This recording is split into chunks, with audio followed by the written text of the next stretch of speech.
Okay, so I'm starting. I'll be sharing the screen now.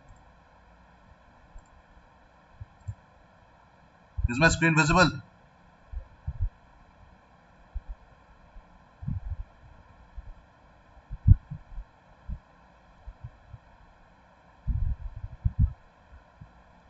Is my screen visible?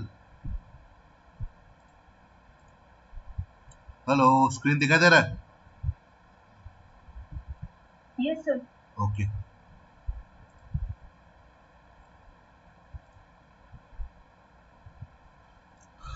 So what are ethers? Ethers can be said as two alkyl groups that are joined by an oxygen. Now, when I basically look at the term ether, the main challenge that I face is how to name them. So basically, I can consider ether as this formation. Suppose we have an alcohol, and if I replace the hydrogen of an alcohol by an alkyl group, then what I get an ether. So basically I said ether, I see ether as a salt of alcohol. Now when I remove H from an alcohol, H plus, so the group I get caro minus, that is called an alkoxy group, right? So for example, if I have CH3OH and if I have H plus plus CH3O minus, this group which I get, it's called a methoxy group. Now if I have CH3O CH3, I can very well name it methoxymethane. Now if I have CH3O C2H5, I can name it methoxyethane. But here lies the confusion. Here lies the confusion because in this case we have taken this as the alcohol, this as the alkyl group. In this case also we have taken this as the alcohol, this as the alkyl group. But if you notice, even this acts as an alcohol and this acts as an alkyl group, right?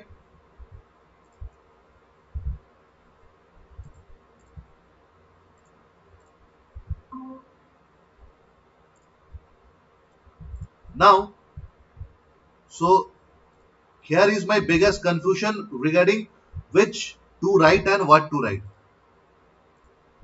Okay, so here is my biggest confusion, right? Should I name it methoxyethane or should I name it ethoxymethane? Because the same thing can be thought of C2H5OH, which loses one hydrogen to form C2H5O. It's an ethoxy group, and with the ethoxy group we have a methane connected. So we can also call it ethoxymethane, and by the previous theory we can call it methoxyethane. So there is a confusion. In order to remove this confusion, IUPAC has developed a new way of naming ethers. That is, we write the names of the alkyl group first, and then at the end we add an ether. For example, if I have CH3, CH3, CH3O, CH3, this is methyl, this is methyl. So first I write the name of this group, then I write the name of this group, then I write ether. Or I can even rewrite it as dimethyl ether. So if I have CH3O C2H5, I do not have to go through the hassle of naming the ethyl first and the methyl first and to be sure of which is the original alcohol, which is not. ये मैं हमेशा ऐसा solve कर सकता हूं. मैं पहले इसका नाम, अच्छा इसका नाम क्या है? This name has a methyl, it is called ethyl. तो जैसे कि नॉर्मल हम लोग का आईयूपीएसी रूल्स है, we will name according to the alphabetical order.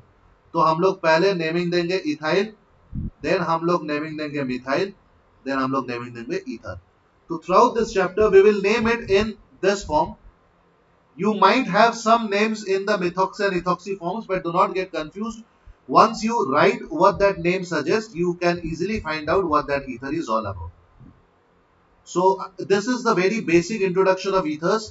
Apart from that, ether the physical properties, chemical properties हम लोग सब आएंगे.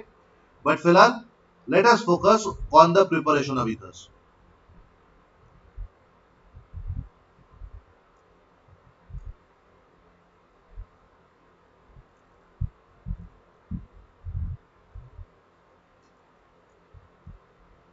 तो my first way of preparing ethers is dehydration of alcohols. Now you have already studied elimination reaction in case of alcohol. What you have studied? You have already studied that when you have CH3 CH2OH and when it is passed through a dehydrating agent, let us say concentrated H2SO4, so it removes one molecule of water and you will have CH2 double bonded CH2. This is what you have studied so far, right? ये जो आप लोग इतना देर तक पढ़े हो. But this application of concentrated sulfuric acid needs to be done at a particular temperature. When I change the temperature, my product is different. ये जो आप जो डिहाइड्रेशन करते हो ये बेसिकली होता है 443 केल्विन. मैं डिहाइड्रेशन के टाइम में भी मतलब मैं जब एलिमिनेशन करा रहा था तब भी मैं ये टेम्परेचर मेंशन किया था. Whereas अगर आप लो टेम्परेचर में कंसंट्रेटेड सल्फ्यूरिक एसिड ऐड करते हो इन अल्कोहल तो वहां भी वाटर रिमूविंग होता है. बट क्या होता है वहां पर बेसिकली दो मॉलिक्यूल से मेरा वाटर रिमूव होता है. तो अगर मेरे पास दो मॉलिक्यूल ईथर है एंड मेरे मैंने दो मॉलिक्यूल अल्कोहल है, मेरे को यहाँ से वाटर रिमूव करना था तो मैं क्या करूंगा, यहाँ से वाटर रिमूव हो जाएगा. तो मेरा कंपाउंड क्या होगा, CH3 CH2O CH2 CH3. इसका भी रिएजेंट सेम है. It also takes concentrated sulfuric acid as the reagent, but इसका टेम्परेचर होता है 413 केल्विन, राइट. और इसमें क्या होता है, इसमें मेरा जो वाटर है OH, मैं बाकी चीज नहीं ड्रॉ कर रहा हूँ, ये तो नॉर्मल हाइड्रोजन है. तो यहाँ पर वाटर जो रिमूव होता है वो सेल्फ से होता है, इसलिए मेरा डबल बॉन्ड आ जाता है. whereas यहाँ पर वाटर जो रिमूव होता है वो दो मॉलिक्यूल्स ऑफ अल्कोहल से होता है, इसलिए मेरा डबल बॉन्ड नहीं होता है, मेरा ईथर फॉर्मेशन होता है, राइट. तो ईथर का सबसे common method of formation is dehydration of alcohols. अब जैसे हम लोग फॉर्मेशन ऑफ अल्कोहल्स का मैकेनिज्म पढ़े थे, तो हम लोग सिमिलरली यहाँ पर फॉर्मेशन ऑफ ईथर का इन दिस मेथड बेसिकली ये जो प्रोसेस है इसका प्रिपरेशन हम लोग करेंगे. तो मैं पहले ही बोल देता हूं कि ये जो रिएक्शन है ये याद रखिएगा, ये जो रिएक्शन है it is a SN2 reaction, right. किसी भी ether formation is a substitution nucleophilic second order reaction, और I can say it's a bimolecular nucleophilic substitution reaction, ठीक है. तो न्यूक्लियोफिलिक सब्स्टिट्यूशन रिएक्शंस का हर एक का पहला पॉइंट क्या था, protonation of the particular reagent. तो यहां पर मेरा रिएजेंट क्या, what is my reactant, alcohol. तो my first point will be protonation of alcohol. तो let us take CH3 CH2OH plus H plus, ये यहां अटैक होगा तो ये आएगा मेरा CH3 CH2OH H, यहां पर लोन पेयर, यहां पर एक प्लस, ठीक है. This is my first step जो मैं हमेशा करके आया हूं. मेरा first step is always protonation of alcohol. इसके बाद क्या होगा, बिकॉज मेरा ऑक्सीजन के ऊपर प्लस चार्ज आ गया तो I can react it with another alcohol or I can react it with a nucleophile. Now because मेरा ether formation में दो alcohol use होता है तो मैं second alcohol always act as the nucleophile. ये चीज याद रखिएगा, second alcohol acts as the nucleophile.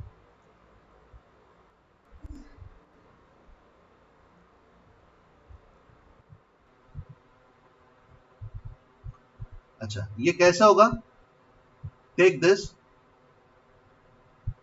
अच्छा पहले let us take a second alcohol CH2 CH2OH plus CH3 CH2OH H plus. तो ये जो लोन पेयर है ये सीधा इसको अटैक करता है, तो this is attack by a nucleophile. अब क्या होगा, जब भी ये अटैक होगा तो ये जो पोर्शन है ये ब्रेक करके निकलेगा. ये पोर्शन क्या है, this is water, this portion is nothing but water. तो ये वाटर ब्रेक कर दीजिएगा और यहां से ये सीधा यहां पर ऐड हो जाएगा. तो CH3 CH2O I am sorry OH CH2 CH3, ये हो गया इसका रिएक्शन, इसके ऊपर अभी तक प्लस चार्ज है, बिकॉज ये लोन पेयर इसको अटैक किया, तो यहां से वाटर निकला, ये लोन पेयर ये कार्बन के साथ बॉन्ड किया, तो ऑक्सीजन के ऊपर एक प्लस चार्ज आ गया। राइट, ये हो गया। अब ये मेरा फाइनल ईथर प्रोडक्ट हम लोग देख पा रहे हैं, विद एन ओनली चेंज कि यहां पर मेरा हाइड्रोजन है। तो ये हाइड्रोजन रिमूव करने के लिए I have to remove it as an H plus ion. मतलब क्या है, मेरे को H प्लस आयन में ऐड किया था, वही H प्लस आयन मेरे को रिमूव करना होगा। तो मैं इसको करता हूं डीप्रोटोनेशन ऑफ ईथर। मैं इसको करता हूं डीप्रोटोनेशन ऑफ ईथर। तो उसमें क्या होता है, ये जो मेरा कंपाउंड रहता है CH3 CH2O CH2 CH3, ये जो H है, ये जो प्लस है, ये प्लस को न्यूट्रल करने के लिए यहां से जो हाइड्रोजन ये बॉन्ड अपना छोड़ देता है ऑक्सीजन के पास, तो ये हो जाता है CH3 CH2O CH2 CH3 plus H plus, यहां पर मेरा जो लोन पेयर है वो वापस हो जाता है।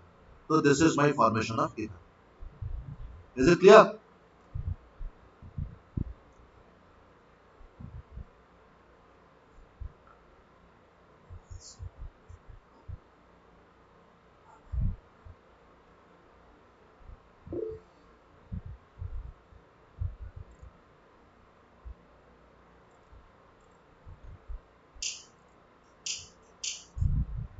Okay, I hope it is clear to everyone, because मेरे को सिर्फ एक ही का रिस्पॉन्स आया, लिवानी का। बाकी लोग सुदेशना महांता सुदेशना बोल, it is clear for you all?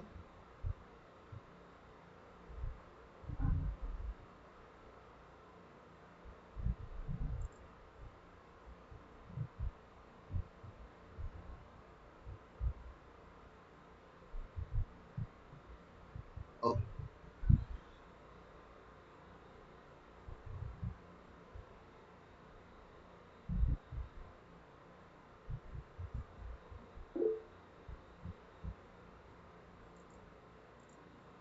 Okay, good.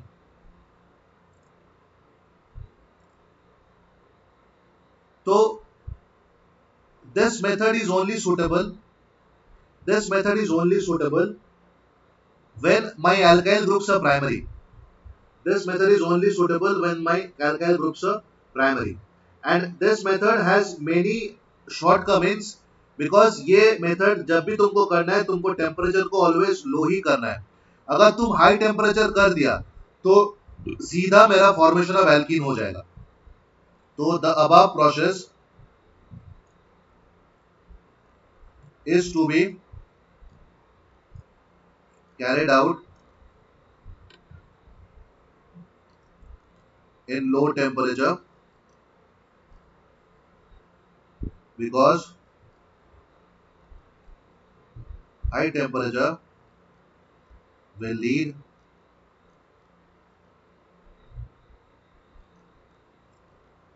to the formation of alkenes. So this is one thing we have to consider, and second is this method is only suitable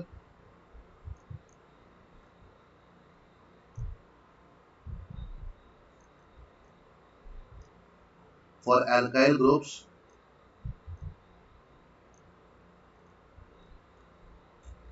which are primary in nature. This method is only suitable for alkyl group which are primary in nature, and ये method carry करना always should be carried out in low temperature. If I do high temperature, I will be leading to the formation of an ester. Now,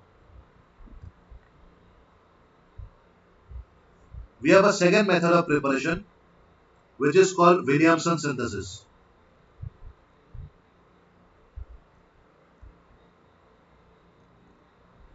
This is the most important method of preparation of ethers. This is the most important method of preparation of ethers. So, how is this done?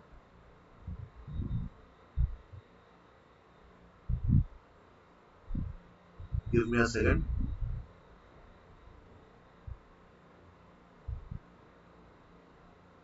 Yeah, this is basically the laboratory method of preparation of ethers, and it can form both symmetrical and unsymmetrical ethers. Now, what do you mean by symmetrical ethers? let this be an ether. If R is equal to R, which means same size, not it should have been the same size, or the number of carbons on both sides of the oxygen or the functional group should be same. That is symmetrical.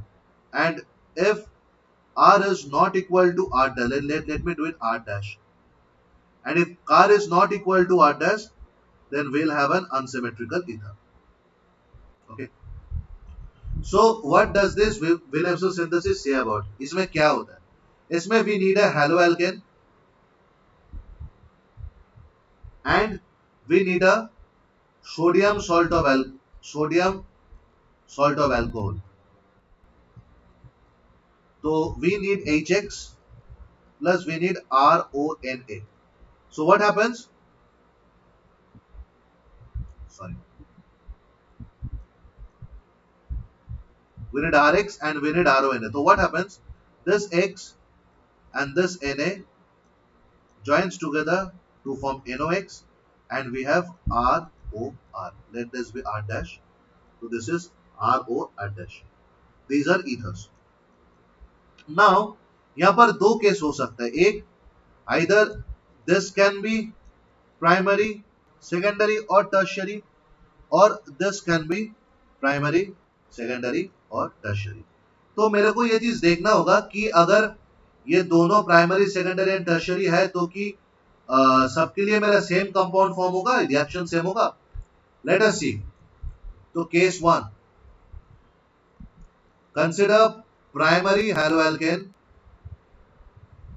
And tertiary alcohol salt. तो let us take an example. CH3Cl plus CH3C CH3ONA. Now this sodium is highly electropositive, so it will obviously break up into plus minus. This breaks up into plus minus, plus goes with minus. We have the formation of NaCl and then we have the formation of CH3C, CH3, CH3O, CH3. What is its name? This is called 2,2-dimethyl ethyl. It is called 2,2-dimethyl ethyl. Sorry, it's 2-methyl propyl, or I can also call it isopropyl. So the name of this ether is isopropyl methyl ether. Now, if I take case 2, which means my tertiary haloalkane and primary alcohol salt. यहां पर क्या होता है?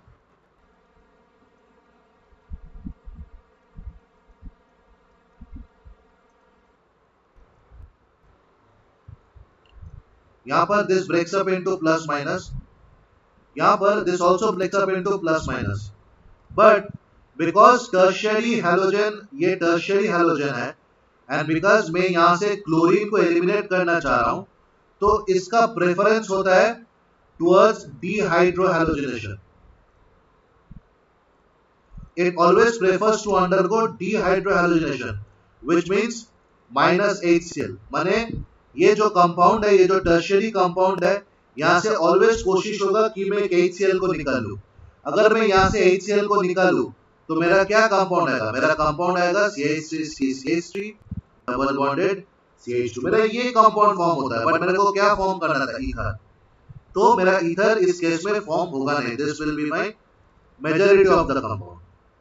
इसलिए हमेशा हम लोग को याद रखना होगा, जब मैं विलियमसन सिंथेसिस करूंगा, जब एग्जाम में आएगा, जब तुम लोग इसको पढ़ोगे, ऑलवेज याद रखना कि मेरा जो हैलोएल्केन है, they should always be primary.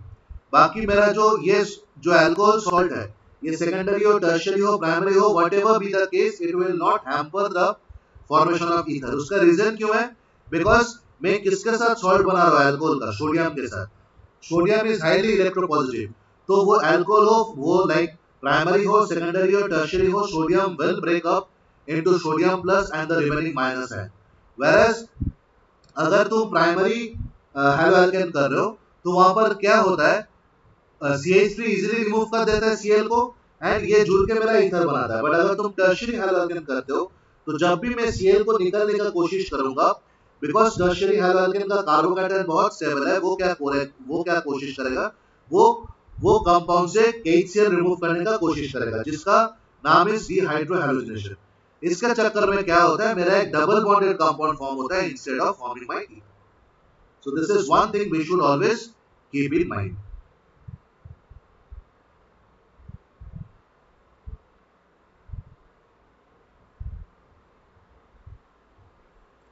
अच्छा, this method is very much efficient for converting phenols to ether. Phenol मेरे को क्या चाहिए, मेरे को फेनॉल के साथ आई नीड सोडियम हाइड्रोक्साइड। तो क्या होगा, sodium salt of phenol,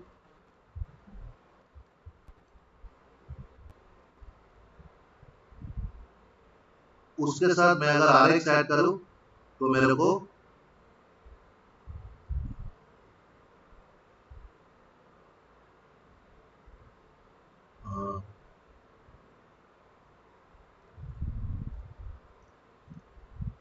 ether मिलेगा। एग्जांपल लेता है, ये मेरा फेनॉल है प्लस NaOH, ये भी कैसे हो रहा मैं दिखा दे रहा हूं। इसका हाइड्रोजन एंड इसका ऑक्सीजन निकल जाता है एज वाटर, और ऊपर मेरा सोडियम सॉल्ट बैठ जाता है। तो because this is sodium salt of phenol, I can call it sodium phenoxide.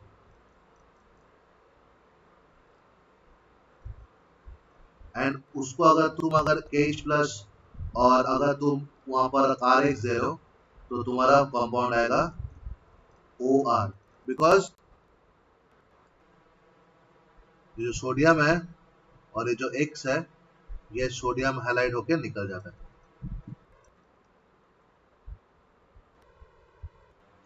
So this is in brief how my Williamson synthesis work. Clear है, कुछ डाउट है किसी में, कुछ डाउट है?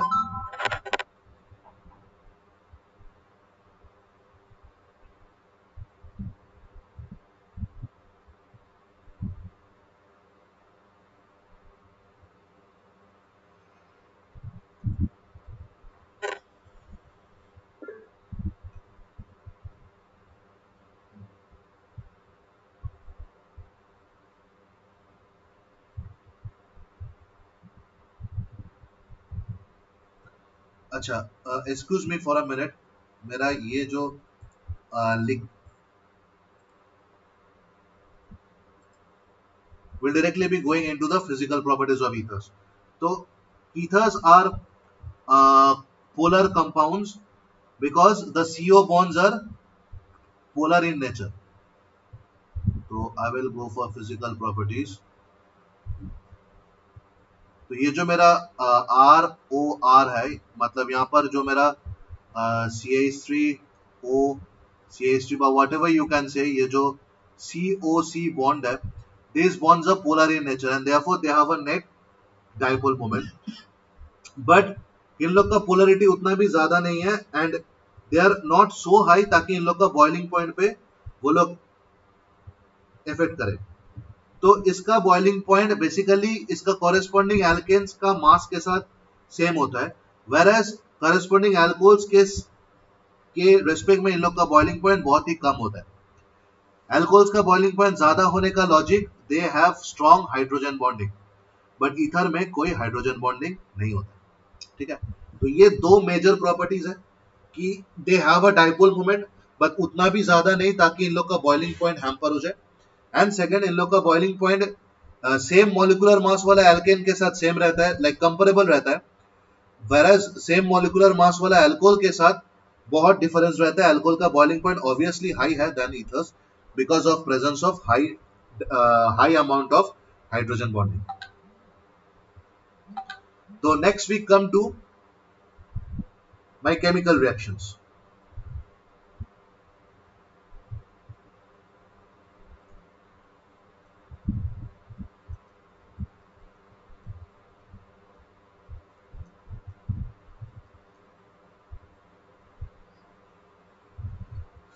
तो first chemical reaction will come under the category cleavage of CO bond in ethers. मेरा ether में जो CO बॉन्ड है वो उसका ब्रेक डाउन करके जो भी रिएक्शंस होता है वो अभी हम लोग करेंगे। तो first is addition with mineral acids. What are mineral acids? Reactions between hydrogen and halogen. These are mineral acids. So, uh, how can I write this down?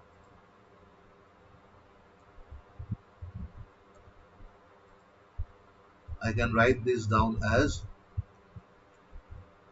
ROR plus KHX. Now, what happens? What do you expect? Of course, this R reacts with this X to form RX, and this R, this O, and this H goes to form the alcohol. Now, यहाँ पर कोई confusion होगा नहीं अगर मेरा ether symmetrical है,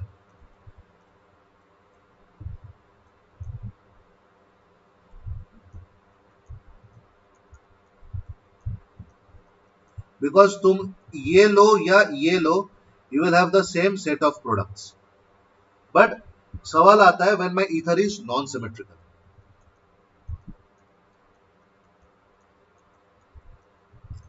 यहां पर प्रॉब्लम आता है। तो यहां पर I can have two set of compounds if I combine ethyl like ethyl group with chlorine, so I can have CH3OH plus C2H5Cl, and if I combine methyl group with chlorine, then I can have CH3Cl plus C2H5OH. Now which of the following is correct?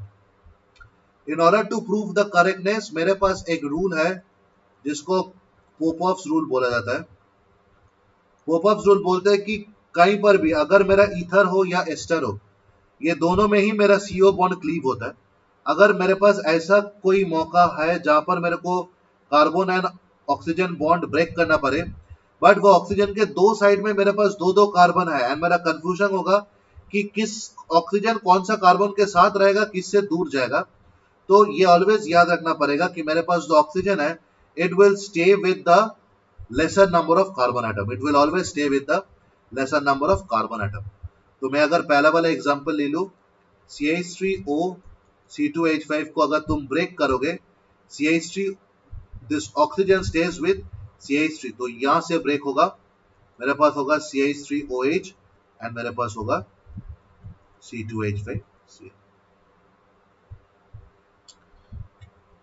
ठीक है, तो this ये जो reaction है this is about cleavage of CO bond, and because यहां पर both side ही cleavage हो सकता है जो मैंने दिखा है, इसलिए मैं कोई लाइक ये नहीं दिया कि कौन सा CO बॉन्ड क्लीव हो रहा है।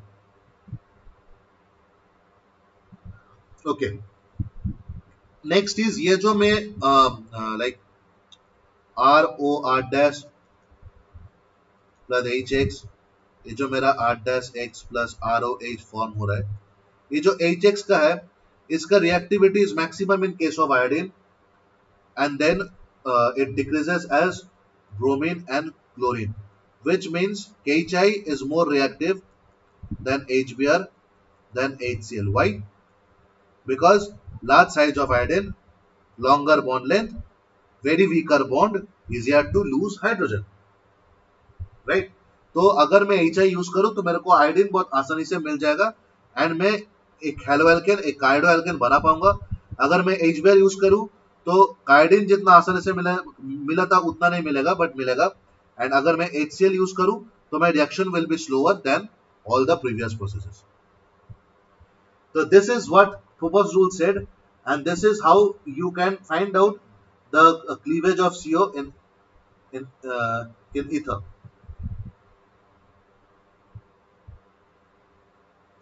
Now, ये जो पोपॉव रूल किया, मैं पोपॉव रूल का अगर जस्टिफाई करूं तो let us take an ether जहां पर एक साइड टर्शियरी है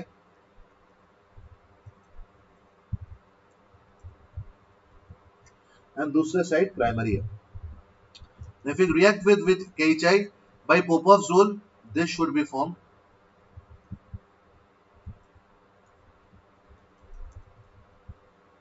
and the remaining should be joined together. Now my answer is, my problem is why does this occur? बहुत सिंपल है इसका लॉजिक. मेरा ये जो कार्बन है, these are tertiary carbons. Tertiary carbon के लिए किसी भी रिएक्शन में कार्बोकैटायन फॉर्म करना अल्टीमेट इंपॉर्टेंस वाला चीज है. वो कुछ भी रिएक्शन करे वो बीच में एक कार्बोकैटायन फॉर्म जरूर करेगा, because tertiary carbocations are very much stable.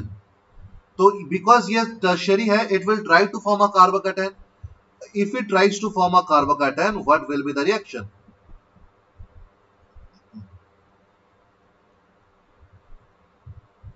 This is the reaction, which means now if I break H plus breaks into H plus and I minus. So of course, by the by the property of this tertiary carbon to form a stable hydrocarbon, I basically separate the CH3O group from the tertiary portion, and then it is normal maths. ठीक है? Is it clear?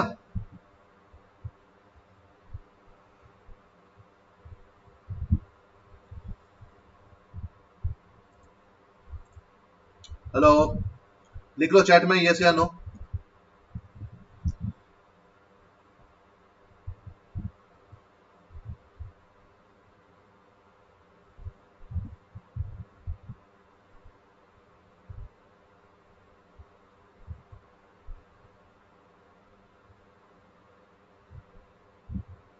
लिवानी,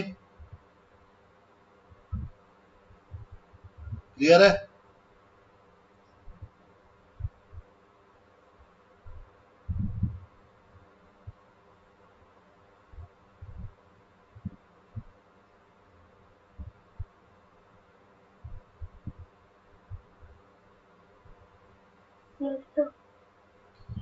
okay Sudeshna.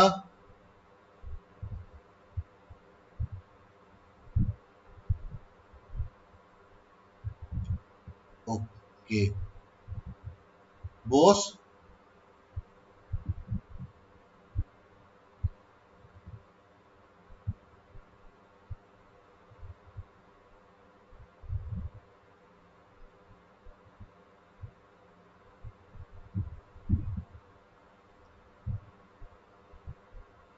Sudeshna Bose.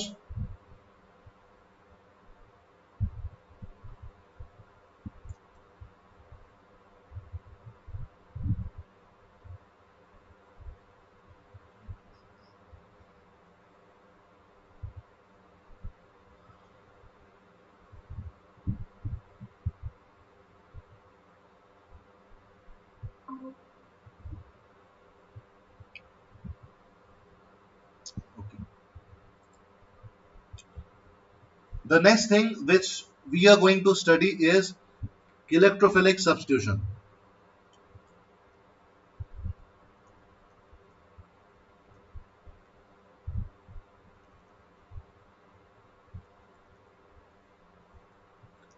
Now,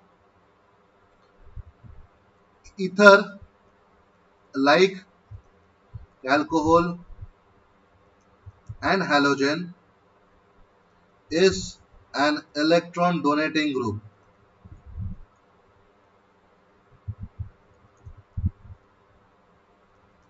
तो हम लोग alcohol का भी, like हम लोग phenol का भी रेजोनेंस स्ट्रक्चर ड्रॉ किए थे, हम लोग हेलो एल्केन्स क्लोरोबेंजीन का भी किए थे, हम लोग यहां भी करेंगे. तो लेट अस सी. आप लोग भी करो, ये आप लोग बहुत बार किए हो. Do it.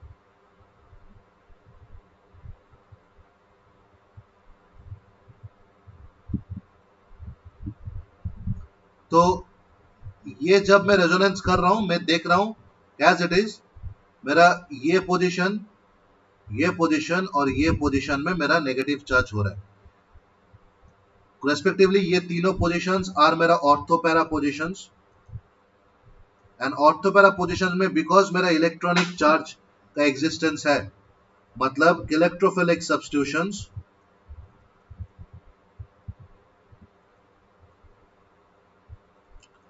मेरा ऑर्थो एंड पैरा में ही होगा मेटा में कुछ नहीं होगा तो ये थ्योरी के ऊपर बेस करके I have my first electrophilic substitution reaction which is called halogenation.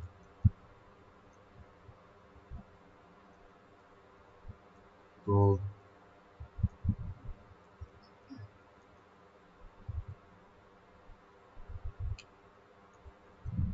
if you add Br2 in ethanoic acid,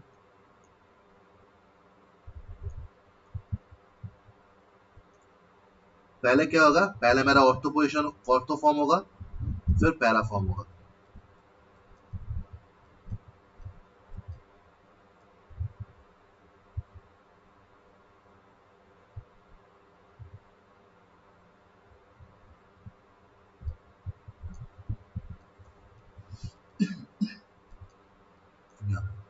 तो this is my ortho compound this is my para compound अब मैंने बोला था कि पैरा कंपाउंड का production always ज्यादा होता है बिकॉज ये सिमेट्रिकल फॉर्म में होता है तो दिस इज हैलोजेनेशन में addition of halogens Br2 is an electrophile because Br2 breaks up into Br free radical plus Br free radical.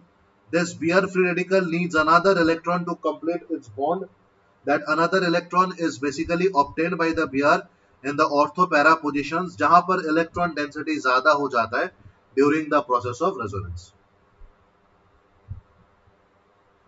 So these are called halogenations. My next methods are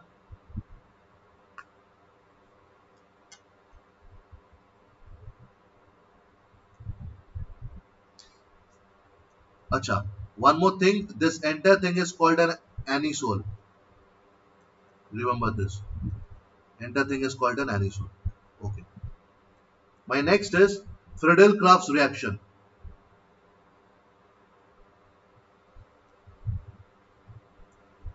Friedel-Crafts reaction का दो तरह हो सकता है. One is alkylation, one is acylation. So what is alkylation? It is addition of an alkyl group. कैसे होगा?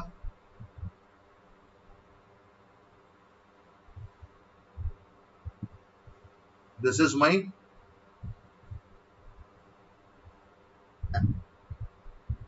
anisole. This is my anisole.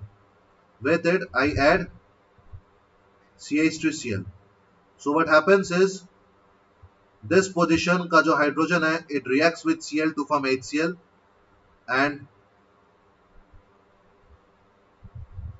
बाकी यहाँ पर बैठ जाता है एंड इसका जो हाइड्रोजन है it also reacts with chlorine to form HCl and वो बाकी वहां बैठ जाता है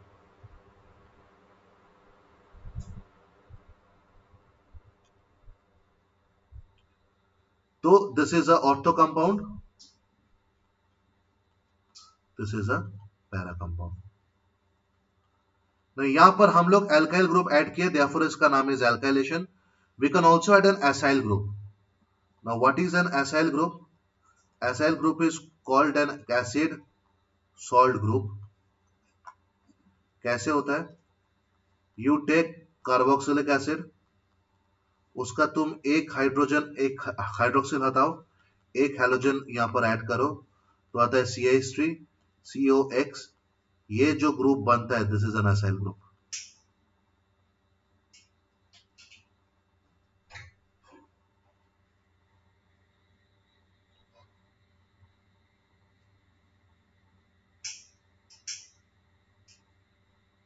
okay so now when I say acylation, I will be focusing on the addition of this group to my ether. So this is again OCH3 plus, let us do this like this, CH3 COCl. तो यहाँ का जो hydrogen है वो Cl के साथ react करके बनाएगा HCl, और ये ऑर्थो पोजीशन में जुट जाएगा,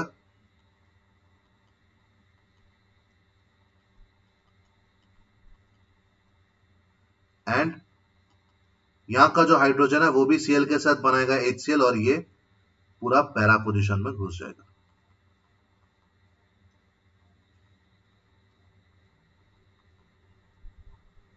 तो this is what is Friedel-Crafts acylation and alkylation is all about. In both the cases मेरे को एक कैटलिस्ट चाहिए होता है, which is anhydrous KlCl3, which is anhydrous AlCl3. Now the most important portion and the last part of this chapter, nitration. Nitration is addition of nitro group.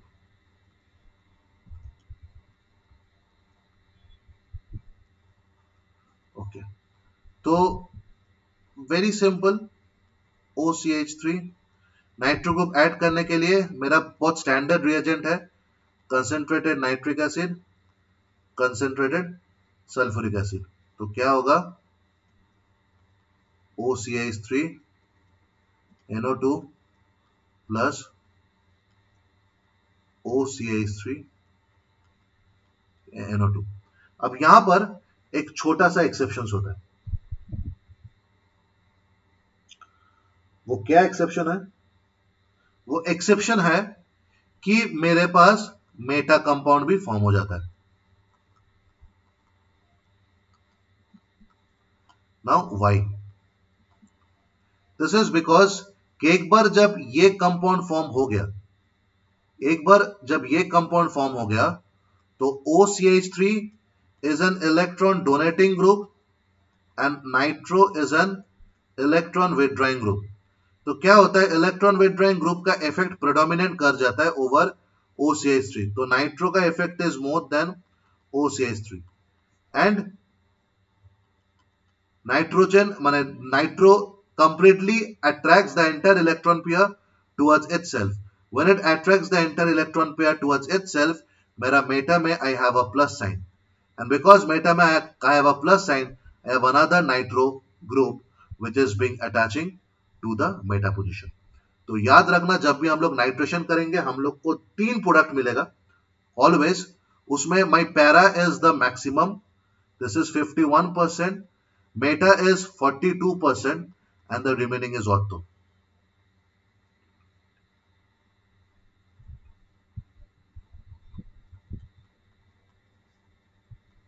Remaining is ortho. So these are all about the preparation of ethers and the physical properties and the chemical properties. किसी को अगर कहीं पर कुछ doubt है, you are free to ask. Not only in this portion but also in the entire chapter of alcohol phenol ethers. अगर किसी को कहीं पर भी डाउट है, you are please free to ask. You still have 10 minutes of your class.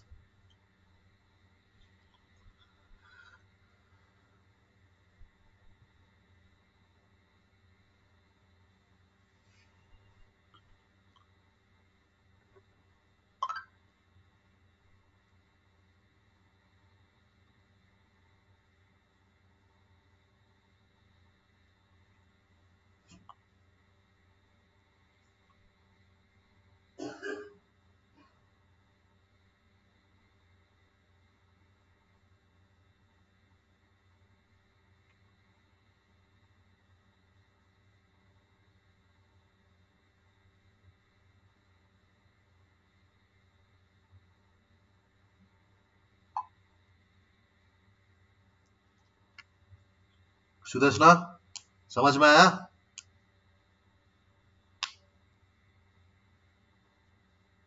Please mic unmute कर दो.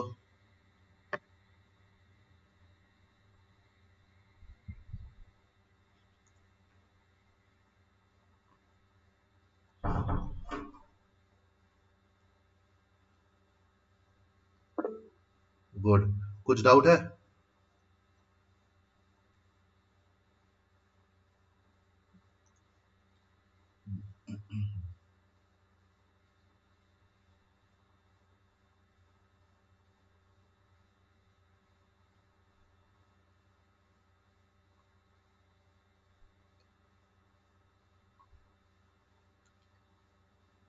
कुछ डाउट है सुदेशना?